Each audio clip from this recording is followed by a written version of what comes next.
Hi everyone, welcome back to another episode of Wake&Tech. In today's tutorial video, I'm going to show you how to redeem your Delta gift card online.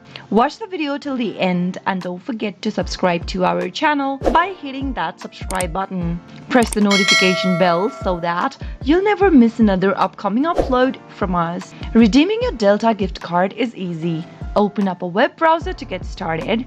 In the URL box at the top, type in www.delta.com/redeem and press enter on your keyboard. Once you press enter, you'll end up in this page where you can easily redeem your gift card. Scroll down and where it says add a Delta gift card, enter your gift card number available on your gift card and enter your redemption or your PIN code available at the back of your gift card on the next field. Once you enter your gift card number and your PIN code, simply click on the continue button and follow through the on-screen prompts in order to redeem your Delta gift card.